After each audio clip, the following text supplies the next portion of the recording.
Good evening. Tired? How long was it? 9 hours? Okay.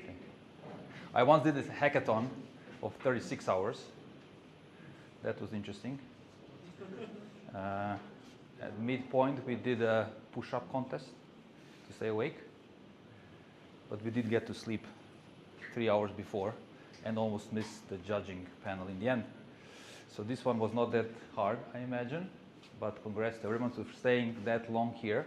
I won't bore you to death this evening, and hope you enjoy the next 20 minutes.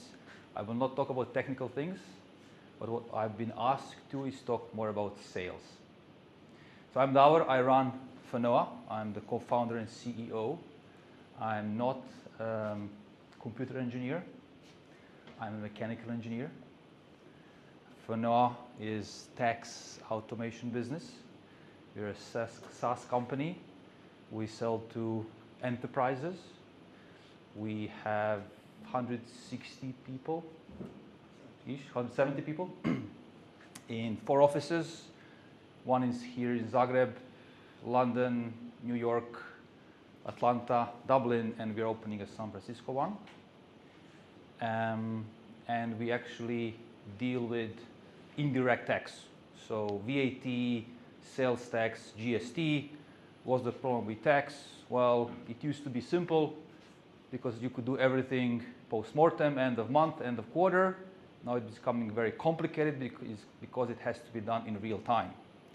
So people cannot do it anymore. It has to be machines that calculate taxes and report taxes. So this is what we're doing. So how did I get to do this? So before Fonoa, I used to run Uber for this region. They used to call it Southeast Europe. So it was first Zagreb, then Croatia, then the region, and then at some point all the way to Portugal. So the problem there was we had to launch the business and scale it. So I was the general manager, so that was my job. Apart from that, I was supposed to fit Uber into local regulations or fit regulations into Uber, whichever would come faster. So the problem was, as we were scaling pretty fast, and you know all of these countries are pretty small in terms of populations, but it was a big business for Uber because of all the tourism. So what's happening when a person quits a job to become an Uber driver? So they typically form a small business, a small medium enterprise, SME, small business regime, hardly any VAT there. Works, doesn't work? No, yes. So no VAT. Bateria. So no VAT. And the driver is driving per hour, which means no salary. And how do you fund the state budget? Half is VAT, half is salary tax. So governments get very nervous. How are we going to fund the state budgets? So it was a transparency problem. How do we fix the transparency problem? Well, the solution was fiscalization or real-time reporting of transactions. So that's what we did at Uber. The problem was nobody could do it for multiple countries. Nobody was doing that. There was no market for it. So Uber, being a technology company, said, we're just going to have to build it ourselves. And they tried. They put 200 people on it, budget of $100 million, didn't really work. Then me and my co-founder said, actually, we've been doing it operationally. We're going to quit Uber, and we're going to build this thing. So that's how we started. There was a problem in the market that nobody was really solving. And that was the beginning of Fonoa. I'm going to come back to that. So that's how we came from Uber to Fonoa, because there was a problem in the market. There were local solutions, but there was not a global solution for it. How I got to Uber, I used to be in consulting, management consulting, for many years. And I went to post-schooling MBA, so Master in Business Administration, where I met a guy who eventually became a general manager for Uber Germany. And when they were opening this region, he called me up and said, "You're bringing Uber to Croatia. I think you would be a great GM. Why don't you apply?" Right? How I came to management consulting, I used to be a mechanical engineer. My first thing after college was building race cars. So when you are 23 or 24 and you build a race car, that I always say took 0 to 100 in less than 3 seconds, which was 10 years before Tesla, you're like, okay, I'm done with engineering. And when I think back I knew how to build things. And it kind of seemed simple to me. What I did not know how is, what do we know what to build? Where is the demand? If we as engineers can build pretty much anything, how do we narrow that down to what actually can we build? And that's what got me interested to start to study business and to figure out where is the demand. And how do you actually go after the demand? Because creating markets for something that you have built is oftentimes a futile effort. If you can build anything, who's going to buy that? So you have to build something what other people need. And I think that is much harder than actually building something. So coming to today, how Fonoa started as we're going to fix this one problem, which is multi-country invoicing for large marketplaces. Think about Uber, right? So we did that small thing. And then all of our customers who are today basically Uber, Glovo, Volt, Deliveroo, Just Eat, and all their competitors, they all said, guys, what you're doing is great, but it only solves the domestic transaction problem. So people selling within a country. What about cross-border? And also they said, we want help with cross-border, and we want all of the data regarding tax, indirect tax, to be in one system. So that when we send this data to the government, when they come back to audit us 5 years down the line, we still own our own data in this one system. And that did not exist. And we were like, how the hell this thing does not exist? But it just didn't. We can talk about that. The reasons why, but it just didn't exist. So we went from a very small problem, relatively small problem, to a very large problem because the demand was there. And once we saw the demand was there, then we started building it. In a year, I think within 1 year, we raised $100 million from different VC funds to actually build the products and to build the go-to-market engine. And then we started selling it. So the first batch of customers I talked about, so we went, who are the large enterprises selling in as many countries globally, at speed, in high volume, and that like to buy fast. So obviously that was ride sharing, food delivery. The next one was tourism. So Airbnb, Expedia, Booking.com are customers. Streaming, not another large one. So Netflix, Spotify, customers. Social media, so Meta, TikTok, Snapchat are customers, right? So how do you actually go there? And how do you actually think about, if I'm building something, how do I find a way to sell it? So who is actually thinking about starting a company here?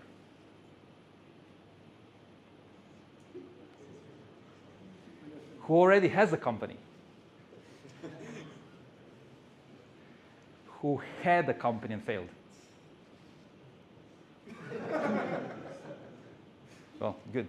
I did it twice. So I actually did 3 times B2C, and this is my 4th time, which is B2B. So what does that mean? So when you build something, you're trying to sell it. You can sell it to consumers, to private people, right? And you can sell to businesses. And then within businesses, you can sell to small business, few employees, maybe a few thousand euros in revenue, maybe a few $100,000 in revenue. You can sell to mid-market, which is maybe up to $1 billion in revenue, which also means all companies in Croatia are mid-market. Or you can sell to enterprise, which is multi-billion-dollar businesses in revenue. What's the difference? The difference is huge. So you have to understand who you're selling to, because it all has the implications how you build a company and how you build product. So if you're selling to consumers, the product needs to be simple enough, cheap enough, that you can get your $9.99 per month. And there should be no sales. People should be able to just come to your website, buy it, and consume it. That also means you're competing with everybody in the world, because everybody has ideas. And it's relatively easy to build a product, launch it to the market, and see what sticks. So the largest competition is selling to consumers. So really, it's hard to say we're going to build something and they're going to come. It's very hard. Sometimes you hit it, takes off, and you know about these stories. So only 1% of companies that start, that reach 100 million in revenue, 99% of companies fail. We only know about the ones that made it, the Facebooks of the world. Right? So that one is very hard. I did it 3 times, sold one, and the third one was Uber, which obviously was also a great success. I didn't start Uber. I didn't have to build a product. I didn't have to find money. I just had to kind of grow it in the region, which is much easier than starting it from scratch. Right? If you're selling to businesses and small, medium enterprises, it's very similar to selling to consumers. Your product needs to be ready. It needs to be better than everything else on the market. And you have to be able to market it to the whole market, which means you have to spend a ton of money on Google ads, right? Pretty much. So your audience needs to be wide enough that a small percentage of people who are using it are paying you. And a small percentage that they're paying you needs to be enough for you to scale. Make sense? Very hard. Now, if your product is so great, such amazing thing, it just might take off. Right? Then there's mid-market, something similar, between consumers and large business. You need to have the product, you need to have documentation, you need to have salespeople. Now, salespeople is very interesting. They're nothing like us engineers. Who's a salesperson here? Anybody? Okay, I can talk about them. They are pretty much a cliche. Guy drives with a Ferrari, beats down his chest. When they go for a Las Vegas sales conference, a few of them get arrested. That's just what they are. They'll sell anything. They would say stories like, my wife is out of my league, but I closed her. That's what I think 5 of 10 of our guys would say something like this at Fonoa. Right? So you have to have them and you have to manage them, because they are the ones who are chasing customers and they are getting no's, get out of my face, 99% of the time, to get that one customer that's actually interested in your product. Okay? So selling to mid-market is, I have to have the product, which is ready and done. I have to market it to a very wide audience, and I have to have salespeople who are chasing these leads. Okay? That's where many companies die, because you have to have kind of both worlds. The problem with those mid-market customers is you want to chase the high growth companies as customers because they're going to pay the most. But once they grow out of the mid-market, they're going to churn your product because your product is not enterprise. So think about HubSpot. HubSpot used to be a marketing platform, now is a CRM. Scale pretty much. Amazing story. But all of their customers, once they graduate from mid-market to enterprise, they switch HubSpot for Salesforce. And Salesforce in market capitalization, the size of the company is like 10 times larger, but probably a worse product. Right? And then you have enterprise, which are the largest companies of the world, which we target and we sell to. The product there doesn't need to be done, finished, perfect. It has to be good enough, because product itself is not good enough. You have to have sales, so the gorillas chasing. Right? You have to have solution engineers that understand the product, but also know how to talk to a customer who is not technical sometimes. You have to have post-sales, so people that help customer adopt the solutions.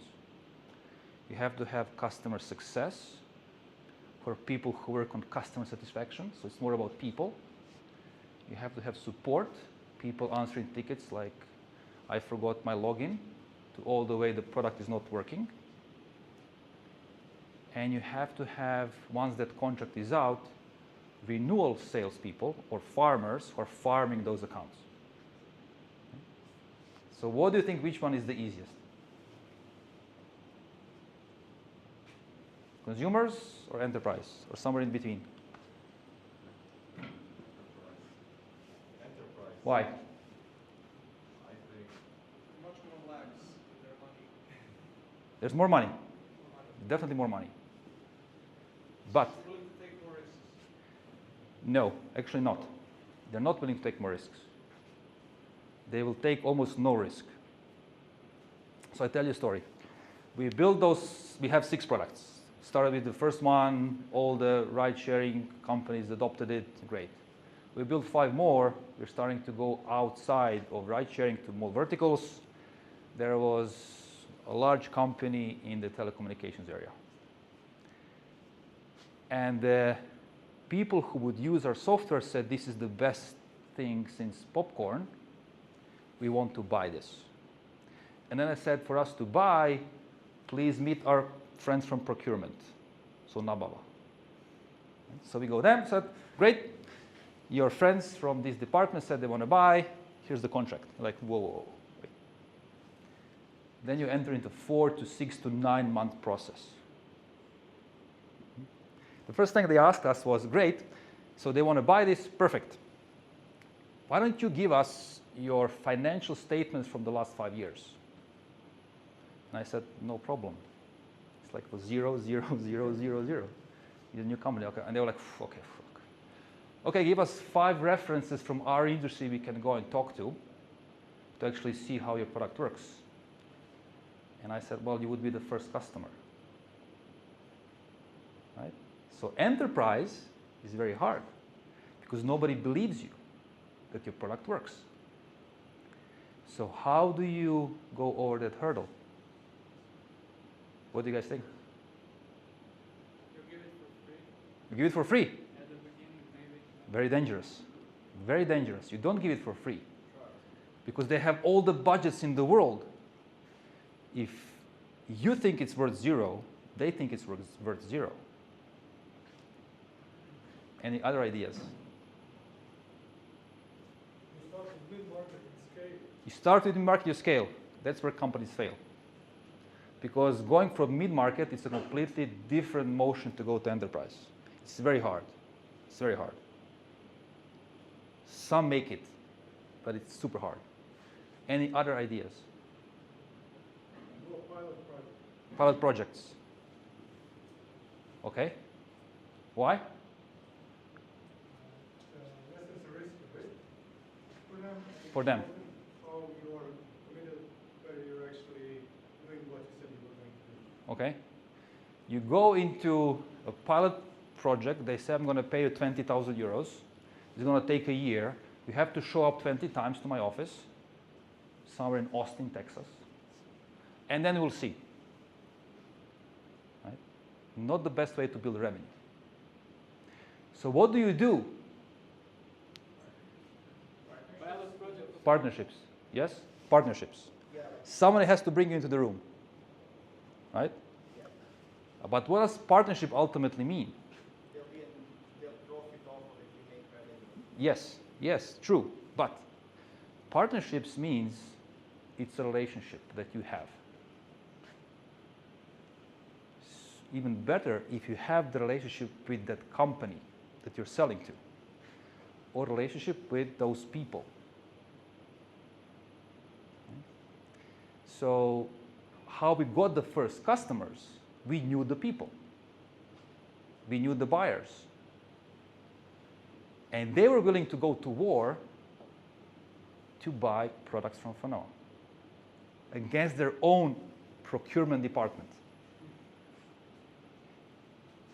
And this is critical. Whoever wants to do proper sales, and we're all selling all the time, it's all about relationships.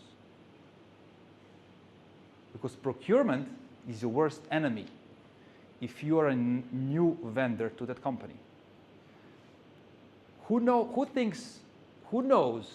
what is the procurement person's KPI? What do they get the bonus for? Who knows? Lowering costs. Lowering costs? No? Yeah. Lowering costs? By 10% at least. No. That's not their KPI. Is it following the budget? Following the budget. Following the budget? No. How much time So is- the goal of procurement is not cost, it's protecting the business and reducing the number of vendors that the company is buying from, and reducing what they call below procurement leakage, in what goes around procurement. So what procurement wants is as little vendors as possible, as few vendors as possible. So if they have a vendor which is competing with you, and you offer them something, first what they're going to do is going to go to that vendor and ask them, can you do the same? And if they say yes, there's no way you're getting a contract. So you need to have friends that trust in you to force procurement to give you a contract. And there's different tactics there. Right? Once you become a vendor, you're not their enemy anymore. You're their best friend. Whoever is trying to compete with you, they're going to pitch, but then they're going to take that, come to you and say, can you do this? Because you already have a contract with the company. And that's the key. Whoever thinks of selling to large enterprises with large budgets, with all the money in the world, is you have to have relationships. How do you raise money? I know people have money. So what we did, so we got out of Uber, we were going to build this thing, and we did with our own money, this first product, and all these other companies said, we need one system for all the data and yada yada. We said, well, we need to raise money to build this. And what we don't do, we don't write the pitch deck and send it to info@venturefund.com and see what happens. We call the people that we know who are in venture funds. And we call other people that we know that they know that are going to give us an introduction to these funds. And if you can get a high-level guy to invest, they will bring other funds with you. So we knew 3 funds that we really liked.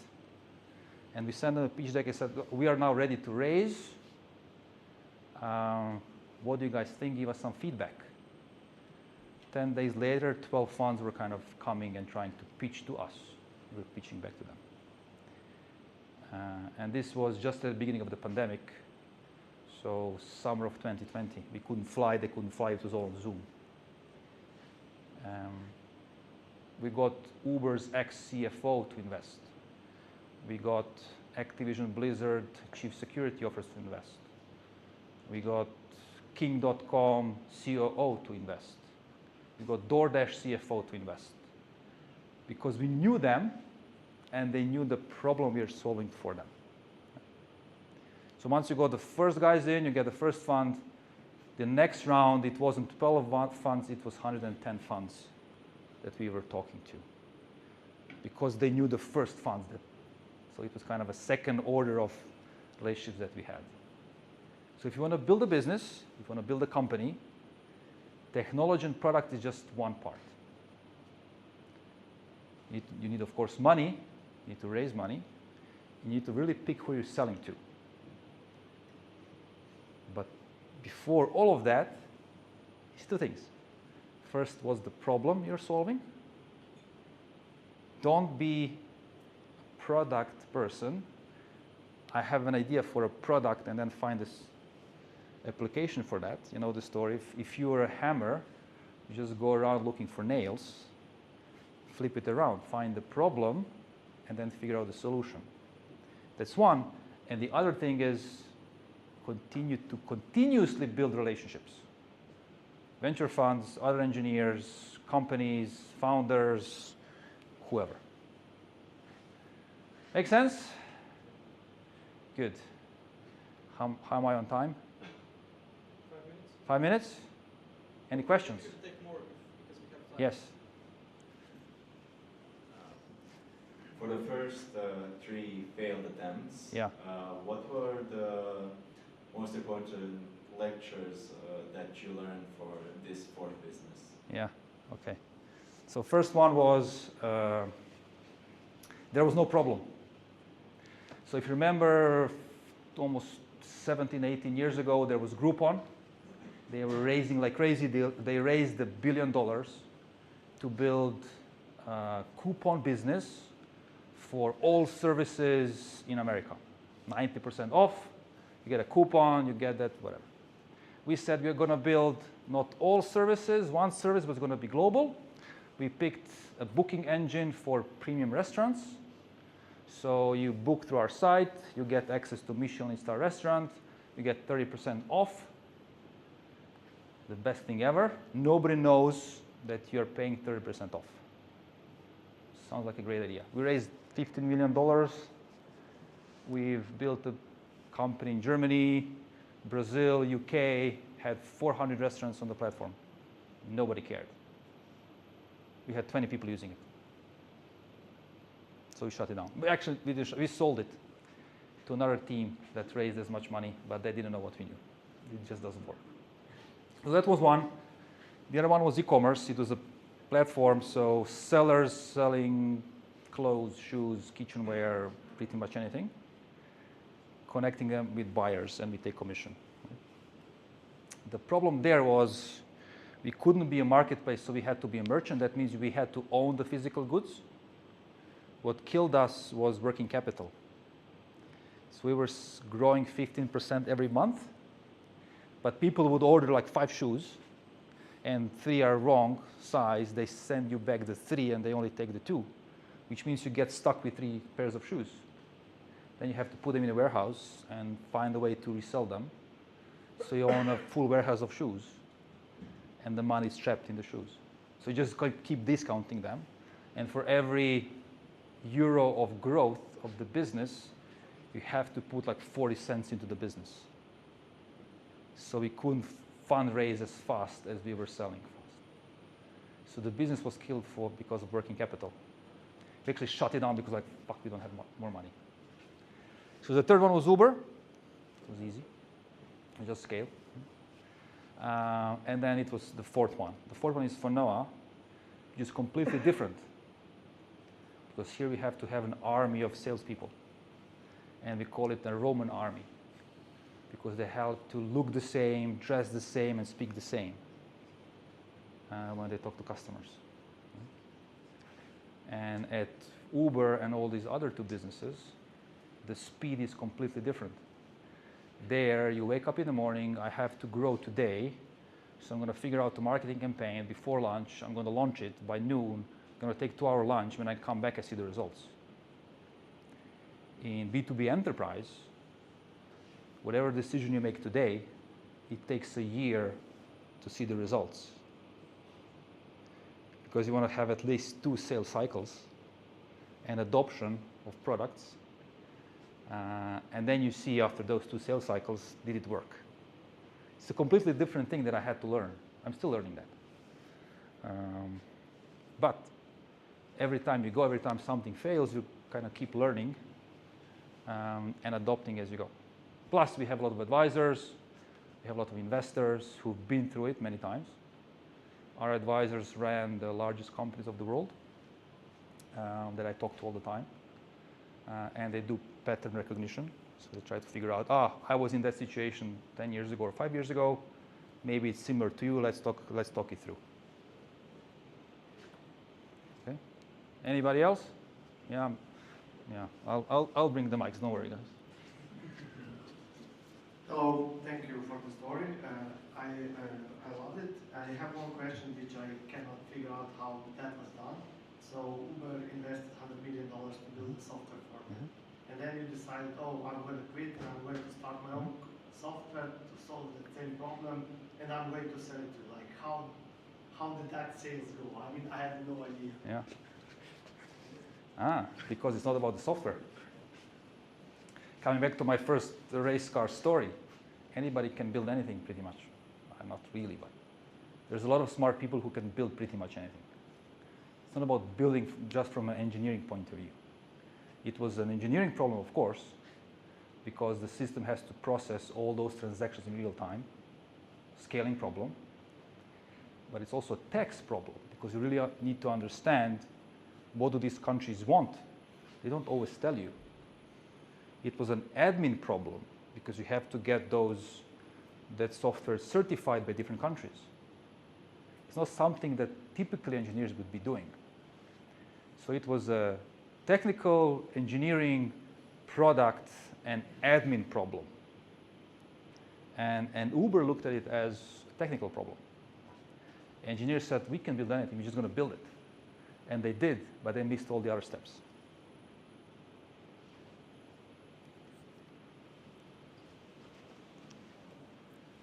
So you said that when one vendor is locked in with a business, it's hard to get him out, right? Except if you have a feature they don't provide. Is there any other tip or something that you notice that you can do to get him out and get into his position, considering that Fonoa most likely has competition like Paddle, Merchants of Record, and similar? Yeah. So these guys are merchants of records. They target SMEs and mid-markets, so we don't compete. We compete like Thomson Reuters, which is a 30,000 people company. What you can do is, there's a tactic which says they're going to buy a small thing from me, below procurement level, typically 50 to 100,000 euros or dollars. So sell it there, and you sell something else for $50,000 somewhere else, and you sell something else for another $50,000, right? So then you go to procurement, and remember their KPI is to minimize the below procurement leakage. And you tell them, look, you're actually buying for 150,000 from us, which is above your threshold, and it's still leakage for you, which means your KPI is getting destroyed. And then you get a contract in a week. Right? So it's one of the tactics. For us, it doesn't work because these companies share the most sensitive data with us. Whenever there is a data exchange, there needs to be a data privacy contract between us. Whenever there's such a thing, there's a procurement from, even if it's for free, there needs to be procurement and legal involved. So for us, that doesn't work. But that's how Slack, for example, scaled. It was adopted by small teams at large enterprises, slowly, and they were paying with their own credit cards, right? And then it's business credit cards. And then when it becomes big enough, they went to procurement and said, all of this is hitting your KPI, they get a contract. Anybody else?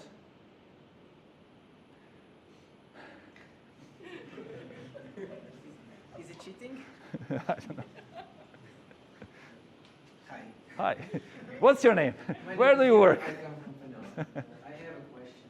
How do you know that the problem is worth solving, and how do you evaluate on the marketplace? Different ways. Thank you for the question. Different ways. The quick answer is you talk to people. Again, relationships. You call 50 of your friends that have the same problem and you verify how big is the problem. And then you cannot ask them how much would you pay for it because nobody's going to tell you or they would know. But you try to understand for that company, how much is it worth? And how much is it worth means, is it adding to their revenue? Is it reducing their cost? Or is it increasing their cash? So if you ask Infobip CFO, so Chief Financial Officer, they would tell you Fonoa help them increase their cash. So what we did for them is they need to invoice every month. It takes them time to invoice, so a few days every month. They just are late for different reasons. So if you can reduce those time of invoicing, you can reduce the time it takes them to collect cash. And that is worth something. And he said exactly how many millions it is worth, which means that's their willingness to pay.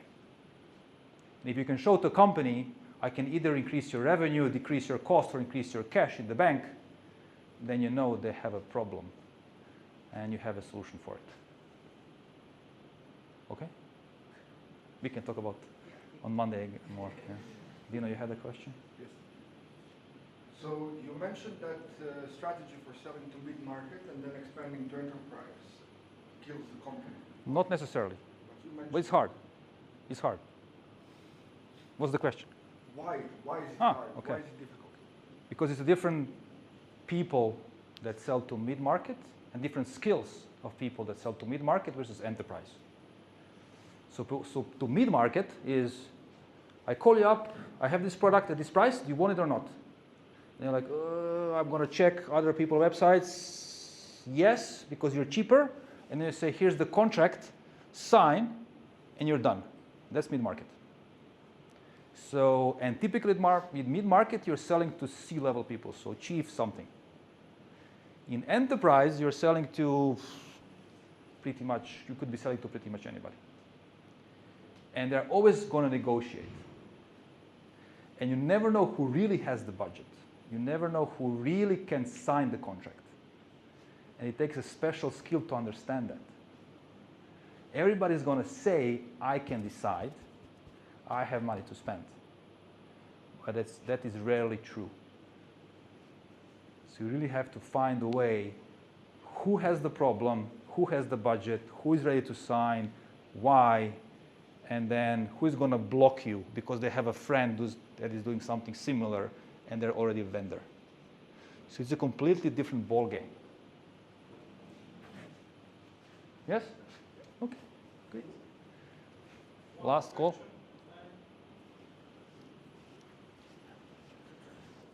This is probably a much simpler question than the rest of the ones, but where does the name Fonoa come from? Oh, okay. I see from your face that you already told this story. Oh, so many times. We didn't know what we'll have in scope for Fonoa, so first product, we didn't want to call it something with invoice or something with tax. We wanted to be broader because we knew we were going to expand.